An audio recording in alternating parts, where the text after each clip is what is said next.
तो आपको आज ले चलता हूँ मैं स्पोकन इंग्लिश की तरफ कि स्पोकन इंग्लिश जो है ये बहुत ज़रूरी सब्जेक्ट है, लेकिन बहुत सारे लोग स्पोकन इंग्लिश पे ध्यान नहीं देते, वो इंग्लिश पे ध्यान देते हैं।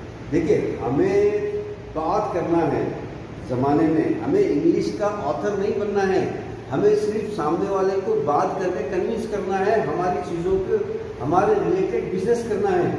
तो स्पोकन इंग्लिश इसलिए ज़रूरी है। तो ताज ट्यूशन जो है वो खास ध्यान देता है स्पोकन इंग्लिश की तरफ। और आइए इंडस्ट्री की तरफ। देखिए, कौन सी भी इंडस्ट्री पे आप जाइए, कौन सी भी इंडस्ट्री पे जाइए, आपको जो है वो इंग्लिश की ज़रूरत होगी। और ऑलरेडी मेरे प्यारे भाइयों और बहनों, इंडिया जो है अमेरिका के नक्शे कदम पे चलता है, तो अमेरिका में इंग्लिश है तो इंडिया में भी इंग्लिश की ज़रूरत है।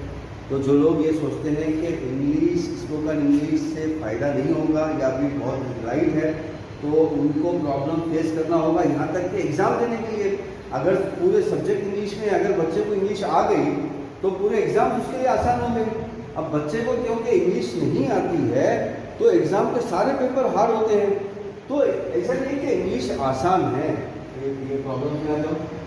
देखिए, इंग्लिश आसान है ऐसा नहीं है, इंग्लिश के अंदर बहुत सारे स्पोकन प्रॉब्लम्स हैं, लेकिन अल्हम्दुलिल्लाह ताज ट्यूशन जो है उस प्रॉब्लम को सॉल्व करता है, उस स्पोकन इंग्लिश के प्रॉब्लम को सॉल्व करता है and makes the candidate to talk in English, because when he talks in English he can adjust himself to the industry 4, come industry 4, he can adjust in industry 4, otherwise he cannot adjust in industry 4. As I am talking right now in English, as you need to talk in English, because I flourish myself, because I know English. As if you know English, you can also flourish yourself. So please come to Taj to learn English, come to English, come to English with click on spoken English, spoken English. So my dear brothers and sisters, come to spoken English. We will make you to talk in English. You will get surprise.